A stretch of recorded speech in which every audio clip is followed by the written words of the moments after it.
I built one Subaru Impreza 22B into 3 completely different builds. A circuit build, a rally build, and a drag build. And I'm testing all 3 builds in their element and out of their element. And the goal is simple, to figure out which one is the best all-around build. The first discipline we're going to test is circuit racing, and we're going to start with the circuit build. I left the original boxer engine, but upgraded it to 659 horsepower and 594 foot-pounds of torque, while leaving it all-wheel drive, fitting slicks, and adding some aero for downforce. Then I headed to the track and gave myself 3 laps to get the best time I could.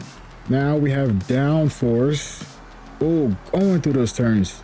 I took this first lap as a sight lap just to find the line of the track. Okay, a 34. My first lap was a 34 flat, and now it's time for my flying lap. The circuit build with the aero and all-wheel drive combined had such good grip. It was absolutely planing through the turns. The thought of understeer didn't even cross my mind. My second lap was a 33.4, 0.6 seconds faster than the first. Spin the wheels here. Oh, that's a terrible line through there. I was shooting for a 30 flat on my final lap, and all I had to do was just get the correct line. There's a little jump there. It's kind of installing the car, making it understeer. And I crossed the finish line on my final lap in the circuit build on the circuit track with my best time of a 32.0, putting the circuit build in first place. Now it's time to test the rally build on the circuit track. I put a turbo rally engine in it and upgraded it to 645 horsepower and 578 foot-pounds of torque, and threw fog lights, rally tires, and rally suspension on it. And now let's see how it does on the circuit. Oh, okay. You already see the body roll. It's just sliding. Has no grip with these rally tires. Unlike the circuit build, the rally build had no grip. It was spinning all 4 wheels constantly, but the rally suspension was allowing the car to have a great turn-in, and I crossed the line with a 35.2 on the first lap. Sliding around that whole turn there. Oh gosh. On the second lap, I crossed the line with a 34 flat. This car does not want to stay straight through these turns. Since the car likes to slide through the turns, I had to use a lot more throttle control, causing me to lose a lot of time. Full throttle out of there. Then crossed the line on my final lap in the rally build on the circuit track, with my best time of a 33.6, which puts the rally build in second place, behind the circuit build. And now moving on to the drag build. I did something completely out of my mind and threw a supercharged V8 in it. That's pushing 874 horsepower and 760 foot-pounds of torque, and converted it to rear-wheel drive, with the drag tires that are 345s, and removed all the aero to minimize drag, just to get into the drag spirit. Now let's test the drag build on the circuit track. Oh my gosh. Alright, these turns are going to be a problem. The first turn was completely understeered, so since it was rear-wheel drive, I had to use the throttle to get it to rotate. I had to take every turn very cautiously, which was causing me to lose a lot of time. These drag tires are not it for this type of circuit. Just straight understeer. This is not good for this. My first lap was a 45.2. Take it a little slower trying to get around these turns. It takes off as soon as you get on it though. It really does take off. My second lap was a 38.8. It is not happy on the circuit. And crossing the finish line on my last lap in the drag build on the circuit track with my best time of a 38 flat, which puts the drag build in last place. So overall, the circuit build has 3 points, the rally build has 2, and the drag build has 1. Then I jumped back in the circuit build and headed to the rally track, and once again gave myself 3 laps to get the best time I could. Now this is going to be rough having slicks on dirt. It's sliding all over the place. Unlike the circuit track, the circuit build on the rally track had a lot of understeer. Oh my goodness, the braking, it just slides under braking. The only thing saving me from not constantly spinning out was the all-wheel drive. I finished my first lap with a 106.7. Now it's time for my flying lap. And on this lap, I just tried to keep as much grip as I could through the turns, and was failing pretty bad, and got a time of a 105.9 on my second lap. Now on to our final lap. Get it to turn in. Stay turned in, and cross the finish line on my final lap on the rally track and the circuit build with my best time of a 104.7, putting the circuit build in first place. Now it's time for the rally build on the rally track, and this is where the rally build is really gonna shine. Nice launch. Now this is where this thing is gonna shine. So much grip around that corner, unlike the circuit car on the slicks. The rally build had so much more grip than the circuit build, just so much easier to control. So much better on the brakes during that turn there. Then I got a little too confident. Oh! No. Oh my gosh. After that mistake, I crossed the finish line with a 107.2. Let's not miss his jump up this time. Stay straight over it. Brake. I got the jump this time and my pace was a lot better. I crossed the finish line with a much better time of a minute.6. We can get a sub-minute, 100%.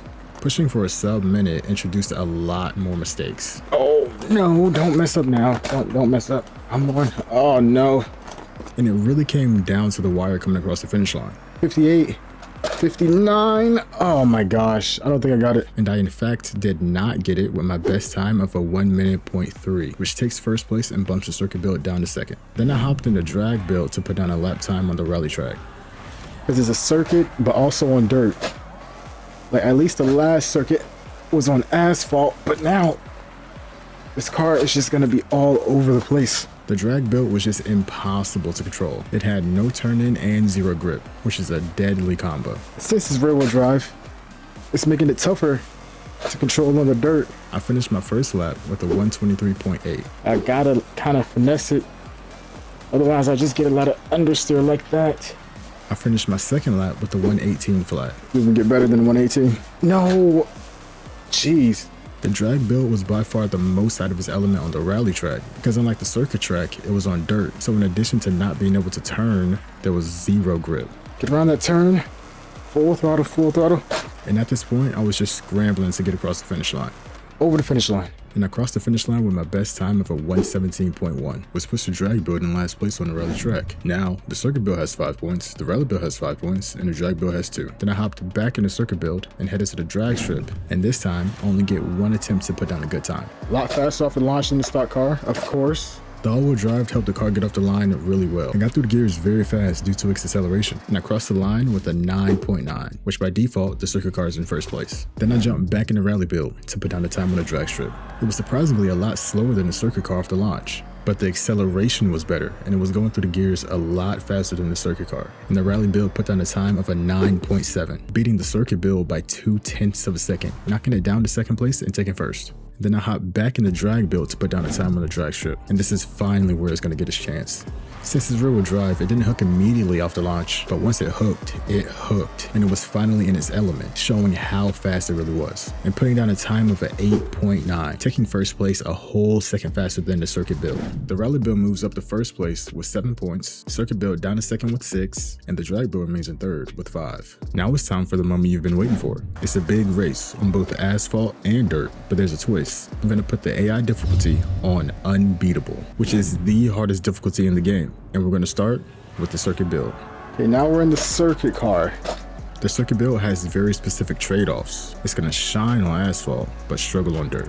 Oh my gosh, just no grip on these gravel roads. I went from the 3rd to 11th place as soon as I hit the dirt roads. So I had to leverage and really take advantage of the asphalt sections of the race. Through here, keep it straight. But I have to say, through the second dirt section, the circuit car was actually keeping up. Come on, I'm right on second here. Got him. I overtook second. Now it was just time to catch first. Who's first? I'm catching up on him. I overtook first, and now all I had to do was maintain first. But second place was not giving up. He was right on my bumper. Oh my gosh. He flew in a little too fast during his corner, and I was able to switch back and take back first place. Oh, the pressure's on. He's on me. He's right there. Oh my gosh.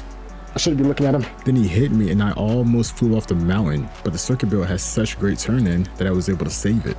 And overall, I finished first place in the circuit build. Then I hopped back in the rally build to see how it would do. Now the rally car is kind of made for this type of race. Well, I definitely have a lot more control of the car. It has rally tires, which are decent on asphalt, but great on dirt. Unlike the slicks on the circuit build that were great on asphalt, but terrible on dirt. So even though the rally build wasn't great on asphalt, it was still okay, which allowed me to remain consistent throughout all the surfaces. I was able to overtake both third and second in one turn, which was great. Now, all I had to do was catch first. And I caught up to first a lot sooner in the race, and eventually overtook him. And once again, all I had to do was maintain first. But yeah, we didn't pull a huge lead. There was no one in sight, so I knew the rally build had this one in the bag. And the rally build finished first place. Now let's move on to the drag build. All right, let's see how the drag build does. Launched off the line really good there. Now the drag build is probably in the worst place out of all three, because it has zero turn-in and no grip on dirt. Oh my gosh. The drag build was struggling really bad, and honestly, I had no hope for it. In last place, because I just can't find any grip. The only thing it had was the speed, because in the straight line, it took off. But as soon as a turn came up, it was just understeer. So I had to take each turn very slow and utilize the straights. Slow down, slow down. Hard turn right here. But there was only really one straight during this entire race, and it was very short. This is where the drag build's gonna shine. But then I looked up and realized I was in 4th place, so I wasn't doing as bad as I thought it was. We're in 4th place. And I was able to overtake 3rd, but 2nd and 1st were very far ahead. I'm at 3rd, I'm definitely not gonna be able to catch up to 1st though. Then I got a little too confident and made a huge mistake. Back on asphalt. Oh no, too much speed. And when I got back on the road, I was in 5th now, but I caught back up to 4th and now was just shooting to finish 3rd. Go, go, go, go, go. There we go. I overtook 3rd and now just had to maintain it. Oh my gosh. As a final attempt, 3rd tried to dive and flew off track. Then I almost ruined the whole race.